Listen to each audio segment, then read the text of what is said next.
a créé ces biens que nous avons. Je vais vous montrer quelque chose. Nous avons fait l'étude sur l'argent. Tous les signes sur l'argent s'expliquent. Je tiens un billet de 1000 francs. Et quelqu'un est venu me donner tout de suite, que Dieu le rend au millième, parce que nous sommes plus en 1900, donc nous sommes en 2000, on bénit au millième. Ça c'est un dromadaire. Ça veut dire que l'argent est un fardeau pour l'homme. Lorsque nous l'obtenons, nous portons un fardeau. Ça devient un poids lourd, un porteur de fardeau. Quand on prend l'autre face, ça c'est l'hôpital. On peut dire l'argent répond à la guérison. Mais il y a des milliardaires qui sont morts. Voici l'hôpital. Voici le monde. Voici l'école. L'argent participe à ces choses. Mais c'est pour vous dire que sans passer par le monde, si un homme, un chrétien veut devenir vachement riche, il aura forcément une infection satanique en lui, un peu dans sa richesse. On ne peut pas devenir 100% milliardaire sans employer un système un peu satanique. Il y en a pas.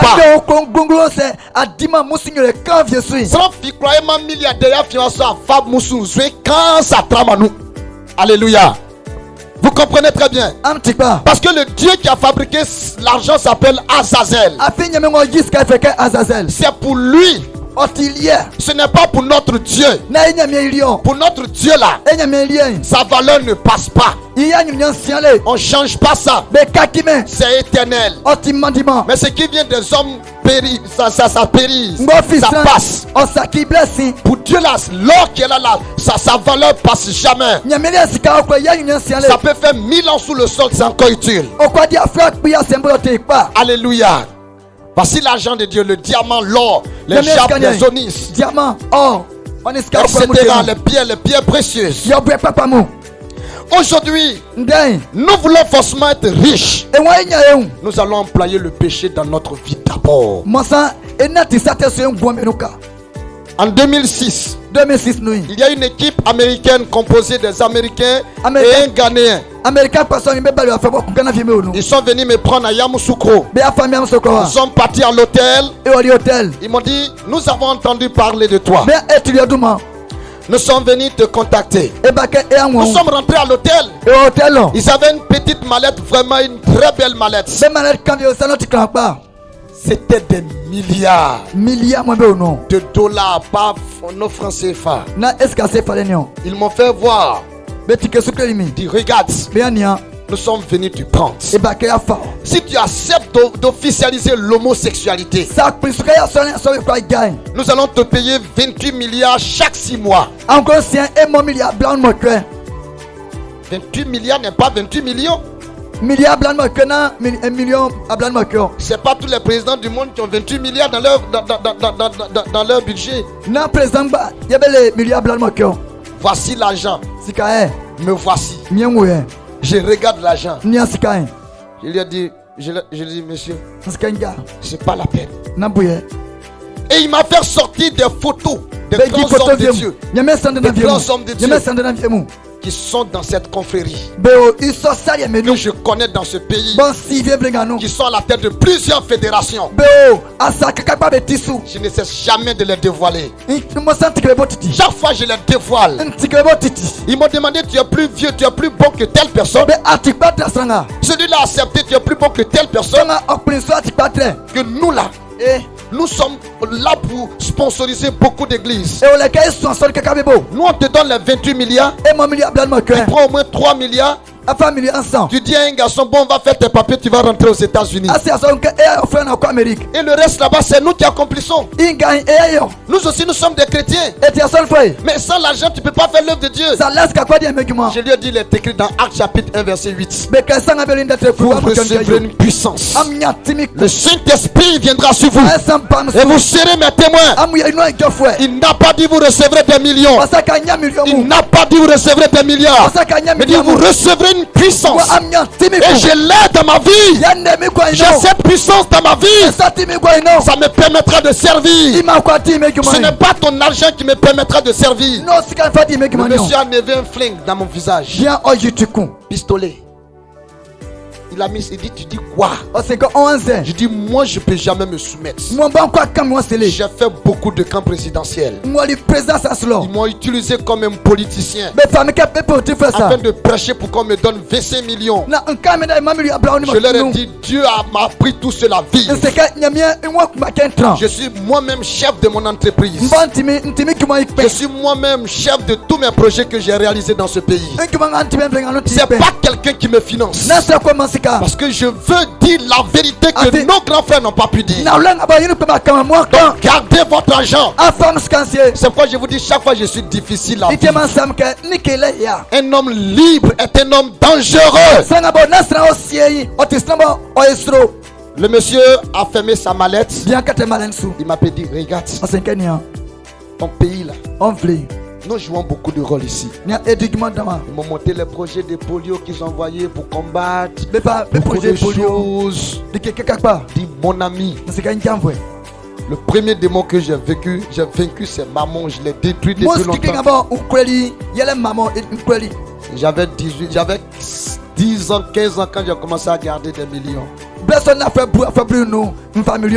C'est pas aujourd'hui où je ne veux plus vivre avec l'argent que je vais prendre ça pour. Je sais que je serai milliardaire, mais pas avec votre somme. Et ils sont partis. Il dit, on te donne 1 an. Si tu refuses, on te tue. Je vous assure, vous êtes serviteurs de Dieu. Prenez courage. Laissez le temps au temps. Le temps va affronter votre bénédiction. Même si ça tarde. Même si une femme prend une grossesse, que la grossesse fait 9 mois. Mais il aura un jour qu'elle va accoucher. Alléluia. C'est pour vous dire que si aujourd'hui il y a de ces séductions, comme l'histoire de Béanzin. L'histoire de Béanzin ne s'est pas passée hier. Ça s'est passé en 2005. Moi j'étais à Abidjan aussi. Et nous tous on a camouflé cette parole jusqu'à ce que ça sorte en 2007. C'est réel. Et beaucoup ne sont pas réels. Parce que nous-mêmes dans nos groupes on avait déjà attrapé des personnes. On avait déjà pris des personnes qui sont encore là jusqu'à présent, qui parlent partout. Ils sont allés, comme on appelle en Amérique. On dit Amérique, en Amérique de l'Ouest, etc. quelque part. Ils sont allés têter les seins d'une vieille femme dont un seul sein paye 25 kg. Ils sont allés têter seins. Têter seins. Non mais quand ils nous expliquent, ça fait peur. Ce n'est pas nous qui avons demandé d'expliquer, c'est eux-mêmes qui nous ont expliqué. Ils disent pas on, ils disent nous-mêmes. Et quand ils finissent de têter, ils s'en vont laver les plaies, vous voyez. On dit le monsieur a une grosse plaie, il lave dedans pendant une semaine. C'est votre nourriture. Deuxième tour, troisième tour, c'est le sang, vous lavez avec et vous buvez aussi. Pendant une semaine, 3 semaines. Et ils reviennent en Côte d'Ivoire. Excusez-moi si je prends le temps. Regardez. Si Béanzin a dénoncé des personnes, c'est une pire réalité. Nous on était dans le réseau. Depuis 2005, on a dit à Souma, il a dit faut pas, ça va sortir. Arrange-toi pour que tout ça là reste. Parce que même à Soubré ici, il y a eu un homme de Dieu qui ont déterré les crânes des bébés sous la chaise sur laquelle ils s'arrêtent pour prêcher. Comment voulez-vous que les gens nous écoutent? Est-ce que nos signes doigts ne peuvent pas réaliser des projets pour nous-mêmes? Pourquoi nous cherchons des pouvoirs par autre pouvoir? Moi je maudis tous les hommes de Dieu qui utilisent le pouvoir du diable pour travailler. Je les maudis qu'ils ne voient jamais la gloire de Dieu. Parce que ça détruit détruit le nom de Dieu. Ça diminue le nom de notre Dieu. Soyez comme Élie. Soyez prêts pour défier les prophètes de Baal. Soyez des personnes qui peuvent relever le défi de leur siècle. Satan ne peut pas aider Jésus pour travailler. Ils ne sont pas un, les deux ne s'entendent pas.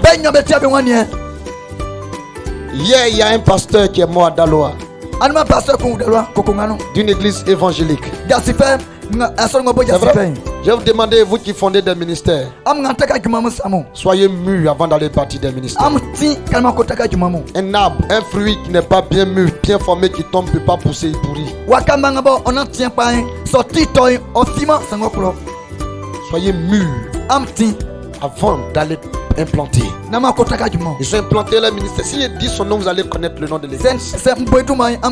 Ils sont allés au Bénin. Ils s'appellent Fulbert. Quand ils sont partis prendre le pouvoir, c'est quand il allait mourir, il a commencé à dire à son ami, quand je vais dire, d'autres vont dire quand je vais dire le nom de l'autre, il dit ah. Mais putain, mes deux enfants le connaissent bien, son nom commence par Po. Polyc. Il s'appelle Polycap, c'est un grand de Daloa aussi. Quand ils sont allés prendre le pouvoir, ils sont arrivés net, ils n'ont pas eu la chance. Ce jour-là, Jésus était venu rendre visite à son église. Même si c'est pas pour Jésus que tu lui dis, c'est pour lui, je vais venir rendre visite. Et voici la maladie qui a commencé. L'homme de Dieu est tombé. Hôpital. Prière. Hôpital. Prière. Zéro. Maintenant le monsieur va mourir. Qu'est-ce qui se passe? Hier j'ai trop prêché. Aujourd'hui si je prêche encore, vous n'allez rien comprendre. Mais vous donner des explications, des choses réelles que vous ne croyez pas. Quand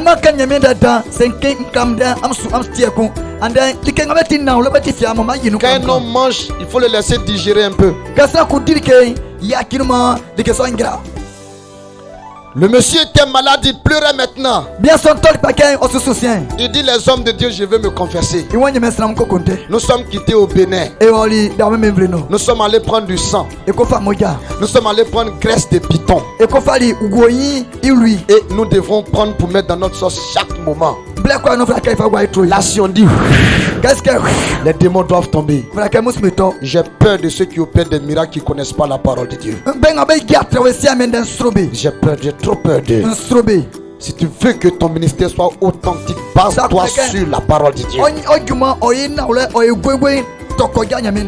Vous comprenez bien?